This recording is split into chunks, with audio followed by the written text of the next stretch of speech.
Bonjour à toutes et à tous. Une fois de plus, nous nous retrouvons et avec beaucoup de plaisir au café-restaurant de la Treille à Moncheran chez Jacqueline Rosset. Ça va Jacqueline? Ça va bien, merci Jean-Claude. Content de te revoir une fois de plus. Tu nous as préparé un menu comme la dernière fois avec une entrée, un plat et puis bien sûr un dessert. Allez, on va aller chez nos téléspectateurs tout de suite. Alors, j'ai fait un truc tout simple. Un petit velouté de carottes à la coriandre avec une tombée de curry.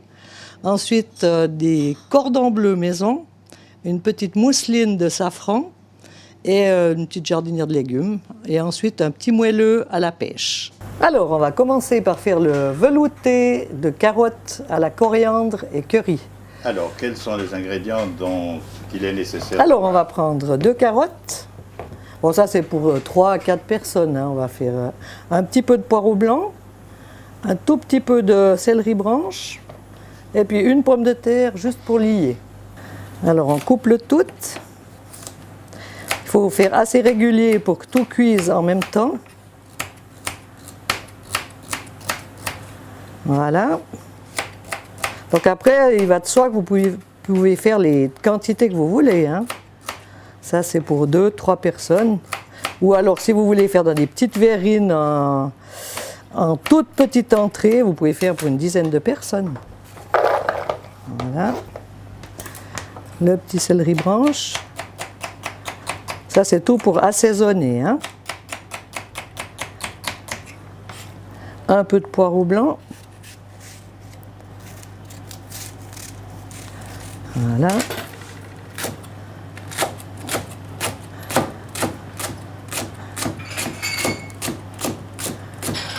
Voilà. Encore une pomme de terre. Alors ça, c'est uniquement pour lier. Ça, il n'y a pas besoin de mettre de féculents, de farine. C'est la pomme de terre qui va lier. Voilà. Et encore une petite carotte pour la couleur. C'est quand même un velouté de carottes.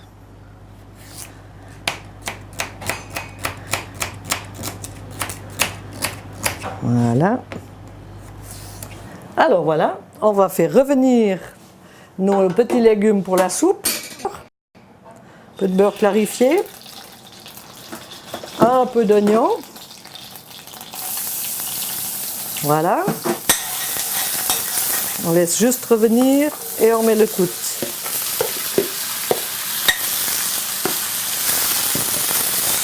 On laisse juste prendre un petit peu chaque légume.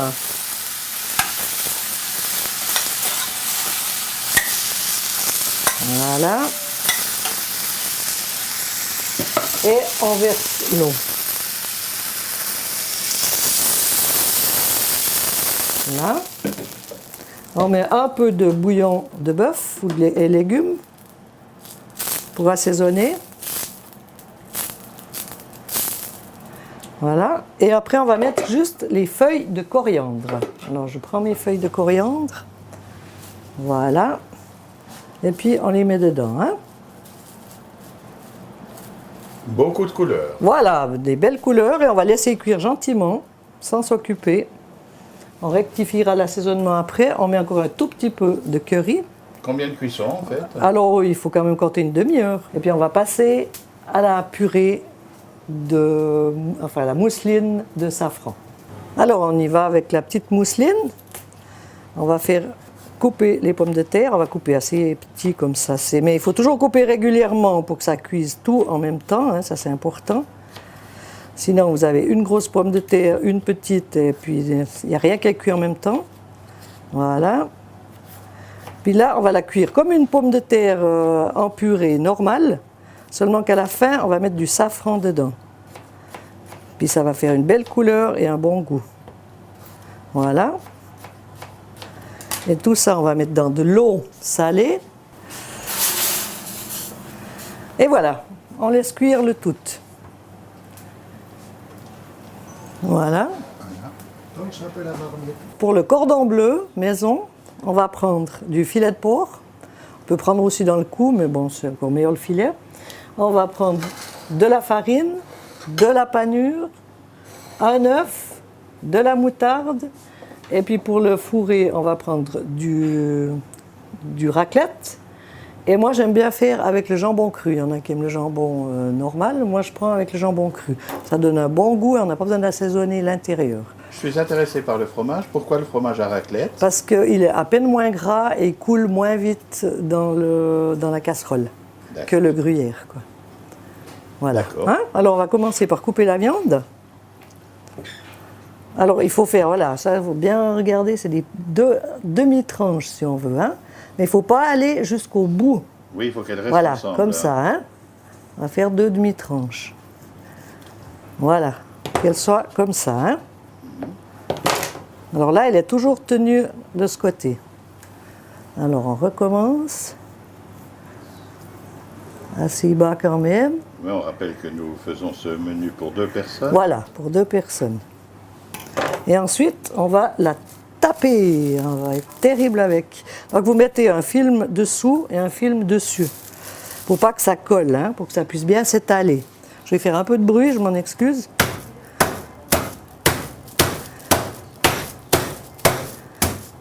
Voilà. On a déjà vu ça chez le boucher. Comme ça, on pourra bien les farcir. Si c'est trop petit, on ne peut rien faire, hein. Voilà. Je lui en veux pas, mais je suis obligée. Voilà. Ça, on a 2 beaux morceaux.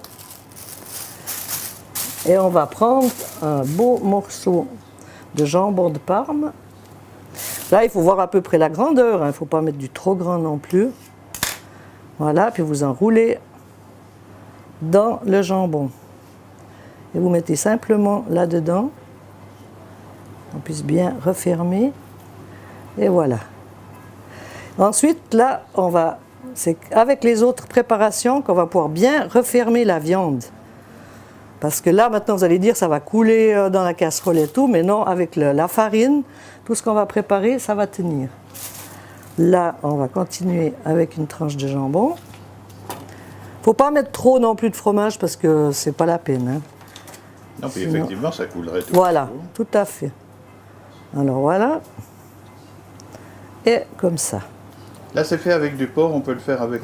Alors du veau, c'est encore meilleur, oui, bien sûr. Avec de la volaille, avec le filet de dinde, c'est super aussi. Voilà. Et maintenant, on va passer dans les 3 parties là. L'œuf, alors moi je le mets avec de la moutarde. Un blanc d'œuf avec un peu de moutarde. Seulement le blanc? Non, non, l'œuf entier, hein. L'œuf entier, d'accord. Ouais. Pardon. Voilà. Alors, et vous savez pourquoi la moutarde? Non, c'est une question qu'on a Voilà. posée. Eh bien, parce que c'est un liant, comme l'œuf d'ailleurs. Oui. Et c'est ce qui va justement faire tenir la farce à l'intérieur. Ça va coller, quoi. C'est un liant et ça colle. D'accord. Et en plus, ça donne du goût. On n'a pas besoin d'assaisonner autrement. On a le jambon qui assaisonne à l'intérieur et la moutarde qui assaisonne à l'extérieur. Alors voilà, on passe la pâte, la viande dedans.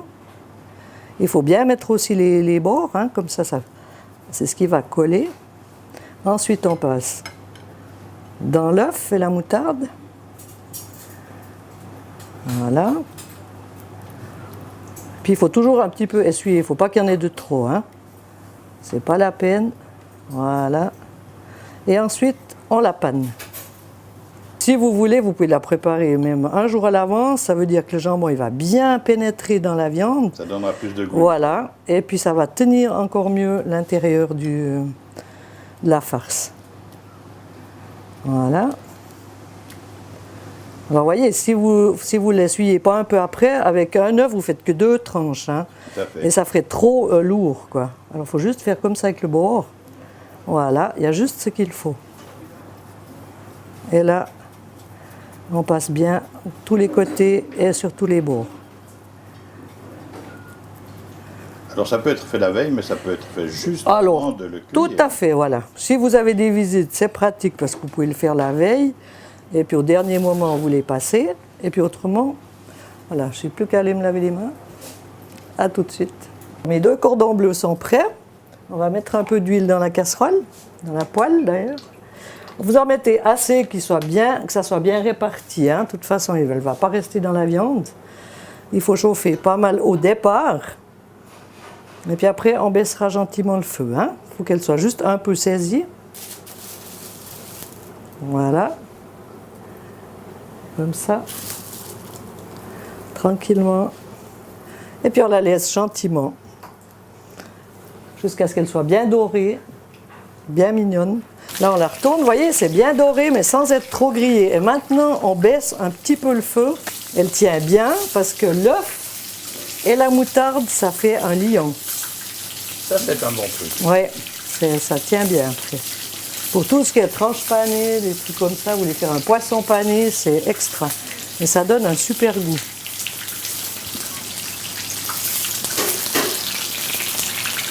Ah, ça devient beau, hein?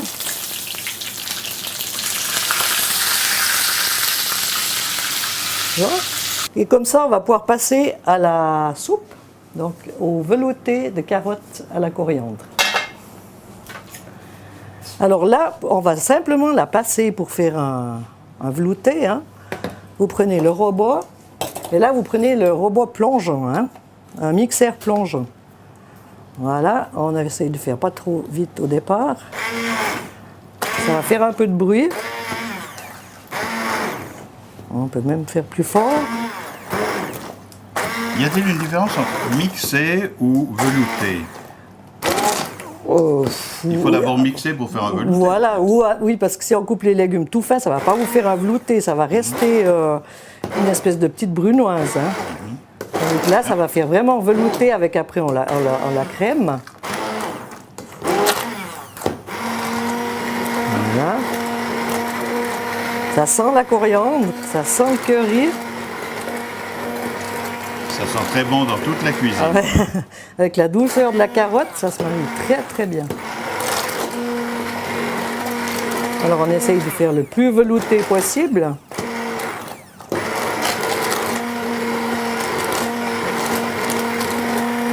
Voilà. C'est en fait la différence entre une soupe de légumes et puis un velouté. Voilà, ouais. Et puis là, j'emploie ce mixeur plongeant. Hein, tandis qu'après, pour la purée, la différence, c'est qu'on va employer le fouet. Parce que si vous employez ça pour la purée, ça va vous donner de la colle. La pomme de terre, elle va complètement se coller. Alors, c'est pour ça que pour la mousseline, on emploie le fouet. Ou alors, vous pouvez encore faire au pilon, elle sera moins onctueuse. Et là, on va mettre un peu de crème. Oui, elle est là. Voilà. Et puis on pourra la dresser après avec un petit peu de feuilles de coriandre dessus. Elle est belle, hein? Ça donne envie. Voilà. Hein? Alors, j'ai égoutté les pommes de terre pour faire maintenant la mousseline de safran. Alors, on va rajouter du safran pur. Il faut prendre vraiment le safran pur. On va mettre un peu de lait chaud. Alors, comme il y a une petite quantité, je ne suis pas trop habituée aux petites quantités, alors on va mettre dans un bol plus plongeant. Et puis comme ça, on va pouvoir faire sans en mettre partout. Voilà.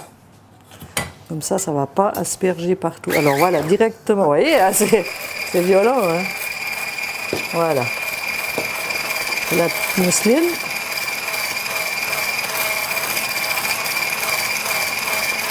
Voilà, elle passe bien. Encore un peu. Et là, on rajoute évidemment un petit peu de crème. Voilà.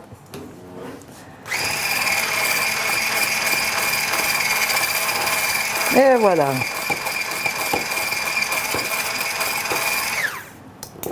Voilà, la couleur est belle.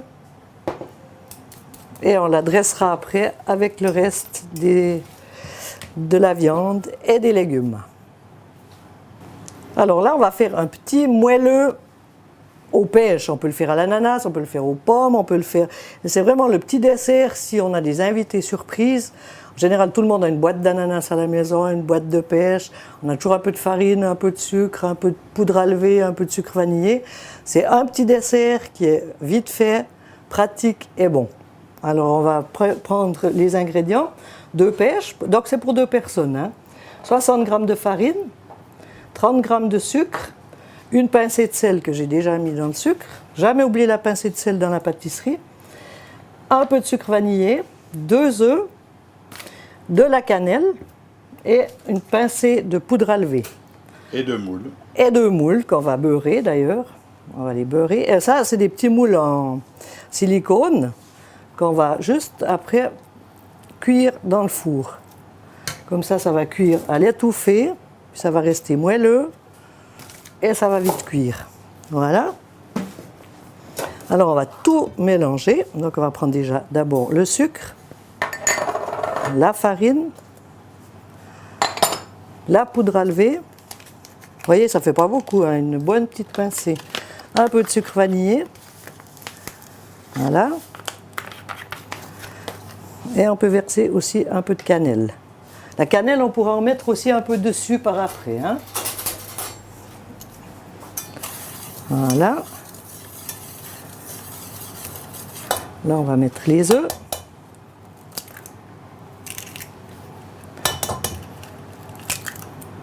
Voilà. Et on mélange le tout.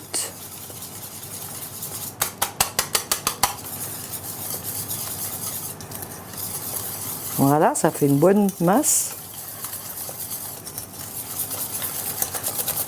Voilà, et après on met un petit peu de crème.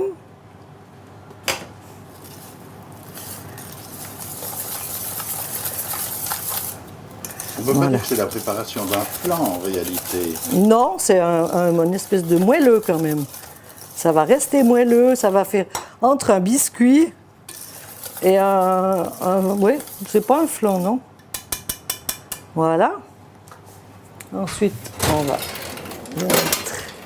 mélanger dans les 2 petits moules. Voilà.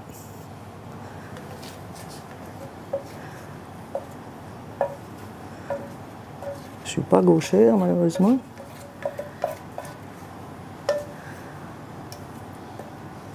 Voilà. Juste finir comme ça. Alors c'est vrai que la cuisine n'est pas très grande et que pour les besoins de la télévision, Jacqueline, tu dois te plier un peu. Tordre un petit peu. Oui. Et puis voilà, là on va les couper simplement en fines tranches. Voilà, et puis on les remet dessus. Voilà, ils vont se fondre un peu dans la masse. Donc je vous dis, vous pouvez faire avec des pommes, des poires, des ananas, n'importe. Hein. Oups, ce qui compte, c'est l'appareil qui est en dessous, de toute façon. Voilà, exactement. Voilà, on peut mettre juste un tout petit peu de beurre. Voilà, vraiment une petite... comme ça. Et encore un petit peu de cannelle. Au total, on aura quand même un repas relativement riche. Ah, bien, oui, quand même. On arrive vers l'hiver, hein. L'été est fini, là. Voilà. On les couvre et on les enfourne. Alors, le four à 185 degrés pour demi-heure. Et puis, on verra le résultat. On va dresser le velouté de carottes à la coriandre. Voilà. 2 belles assiettes. Et ensuite, on va mettre encore une petite feuille de coriandre pour la déco. Voilà. Comme ça. Et puis pour la touche finale, un petit peu de fleurs séchées et de poivrons séchés. Et voilà, le velouté de carottes à la coriandre et au curry. Alors voilà, maintenant l'assiette principale, on va dresser. La petite mousseline au safran, pour faire joli, on va quand même la dresser dans un sac à douille. Là, c'est mieux de mettre des gants parce que ça brûle un peu. Hein. Voilà. Comme ça. En fait, elle se conserve bien au chaud. Voilà, il n'y a aucun problème, oui. Aucun problème. Une jolie rosace. Puis les assiettes, il faut surtout bien les chauffer, hein, comme ça que ça reste parfait. Et puis on va prendre nos cordons bleus. Et voilà. Qui ont toujours tout leur fromage dedans. Voilà. Et voilà. Alors il n'y a pas de sauce, c'est servi ainsi. Voilà. Pas de sauce. Cordon bleu, il n'y a jamais de sauce, non. Puis comme vous avez quand même le moelleux de la pomme de terre, le moelleux dans la viande avec le fromage et le jambon, je pense que ça va suffire. Bon appétit. Alors voilà les deux moelleux que j'ai sortis du four. Je les ai enfournés donc 25 à 35 minutes, ça dépend du volume. Et puis on va les dresser. Donc ça se mange ou tiède ou froid. Hein. On peut les dresser ou comme ça ou dans l'autre sens. Voilà, c'est selon. On va mettre un de chaque comme ça. Et puis on va les décorer juste gentiment pour faire un petit décor sympathique. Ça, c'est un dessert que vous pouvez aussi préparer à l'avance. Si vous avez des visites, c'est très pratique. Vous pouvez aussi en faire un pour deux. Voilà, c'est un dessert copieux quand même. Hein. Voilà. Surtout après le velouté. Après le velouté, après le cordon bleu, un petit peu de sucre glace.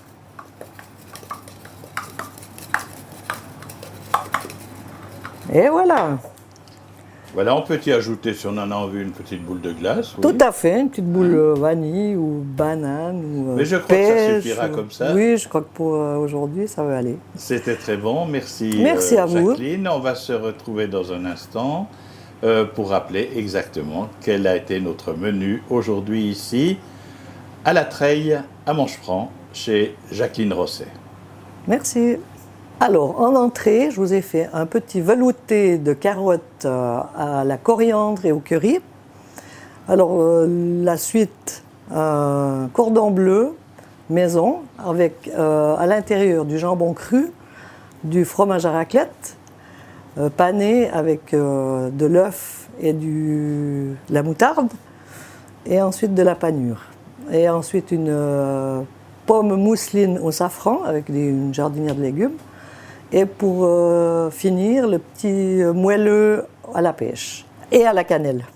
La Treille à Manchefranc, telle que vous la voyez maintenant sur votre écran, eh bien c'est là que vous êtes attendu par Jacqueline Rosset qui nous fait l'amitié de nous promettre d'être à nouveau présente le mois prochain sur notre antenne pour une découverte, parce que tout se décide au fur et à mesure. Hein. Tout à fait. Alors, je suis un peu artiste sur les bords. Je ne sais jamais ce que je vais faire le lendemain. Alors, ce sera la surprise pour dans un mois. De toute façon, il faut être un peu artiste pour être cuisinier. Je pense, oui. Il faut vraiment aimer ça, oui. Être cuisinière aussi. Aussi, tout à fait. Enfin, ne féminisons pas tout. L'essentiel, c'est ce qu'il y a dans l'assiette aussi. Voilà. Mais c'est vrai que le charme de la patronne joue beaucoup pour pouvoir déguster, revenir et rester le plus souvent possible à la Treille, à Manchefranc. Amitié, au mois prochain, pour une nouvelle table bien dressée et succulente. Merci à vous. À la prochaine.